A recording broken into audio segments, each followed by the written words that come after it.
সাবেক প্রধানমন্ত্রী শেখ হাসিনার বিরুদ্ধে মামলার সংখ্যা কত? গণমাধ্যমের সূত্র বলছে এ যাবৎকাল পর্যন্ত 583টি মামলা দায়ের হয়েছে তার বিরুদ্ধে। এর মধ্যে 324টি রয়েছে হত্যা মামলা, অর্থাৎ জুলাই গণ অভ্যুত্থানের পর এই মামলাগুলো তার বিরুদ্ধে দায়ের করা হয়েছে। আমরা ইতিমধ্যে দেখেছি যে মানবতা বিরোধী অপরাধের অভিযোগে তার বিরুদ্ধে মৃত্যুদণ্ড দিয়েছে আন্তর্জাতিক অপরাধ ট্রাইব্যুনাল আদালত। এই রায়ের পর গতকাল প্লট দুর্নীতি মামলায় শেখ হাসিনার বিরুদ্ধে আরেকটি রায় হয়েছে। এই রায়টি শুধু শেখ হাসিনার বিরুদ্ধেই নয়, শেখ হাসিনার পুত্র সজীব ওয়াজেদ জয়, পুতুল সহ পরিবারের সদস্যদের যারা এই প্লট দুর্নীতির মামলায় অভিযুক্ত সবার বিরুদ্ধেই কিন্তু সাজার রায় আমরা দেখেছি। কথা হচ্ছে যে এই মামলাগুলো আসলে কবে হয়েছে? গত বছরের জুলাই যে অভ্যুত্থান হয়েছে, সেই অভ্যুত্থানের পর 5 আগস্ট কিন্তু শেখ হাসিনা পতন হয়েছে। এরপর তিনি পালিয়ে গিয়ে ভারতে আশ্রয় নিয়েছেন। ভারতে আশ্রয় নেওয়ার পর থেকেই কিন্তু একে একে তার বিরুদ্ধে মানবতা বিরোধী অপরাধ, অনিয়ম, দুর্নীতি সহ বিভিন্ন মামলা ঢাকা সহ ঢাকার বাইরে দায়ের করা হয়েছে।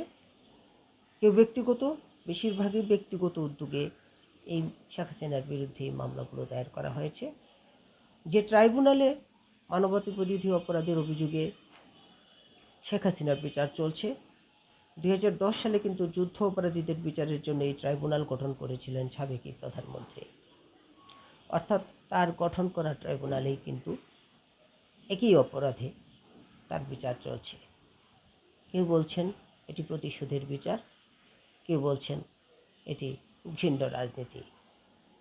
রাজনীতির আলোচনা যাই হোক না হোক, আইনের মতো করে চলছে বলছে সরকার বা প্রশাসন, অর্থাৎ অপরাধীর বিচার চলছে আদালতে। একথাই বলার চেষ্টা করা হচ্ছে যারা শেখ হাসিনার বিরুদ্ধে মামলা দায়ের করেছেন কিংবা পক্ষে যুক্তি তুলে ধরার চেষ্টা করছে। কথা হচ্ছে যে শেখ হাসিনার বিরুদ্ধে এই এত মামলা একজন এই ধরনের রাজনীতিবিদের জন্য এটাই কি বাংলাদেশে প্রথম? যতদূর দেখা গেছে যে এই ধরনের প্রথম সারির রাজনীতিবিদদের বিরুদ্ধে এই ধরনের সাজা কিন্তু বাংলাদেশে যে মৃত্যুদণ্ডের যে রায় হয়েছে এটি কিন্তু প্রথম এ পর্যন্ত শোনা গেছে। এর আগে এ ধরনের সাজা হয়নি। ইতিপূর্বে কিন্তু আমরা সাবেক প্রধানমন্ত্রী খালেদা জিয়া কিংবা জেনারেল এরশাদ তাদের সাজার আমরা দেখেছি, কিন্তু মৃত্যুদণ্ডে কিন্তু আমরা এই ধরনের রায় কিন্তু আমরা দেখিনি। তাহলে কোন দিকে যাচ্ছে বাংলাদেশ? শেখ হাসিনাকে কি ফেরত নিয়ে আসবে, নাকি এই রায়ের প্রেক্ষিতে দলের নেতাকর্মীরা হতাশ? কীভাবে শেখ হাসিনাই বা কীভাবে এই রায়গুলোকে দেখছেন? হয়তো ধারাবাহিকভাবে তার যত বিরুদ্ধে হত্যা মামলা রয়েছে কিংবা অন্যান্য মামলা রয়েছে, রায় হতে থাকবে।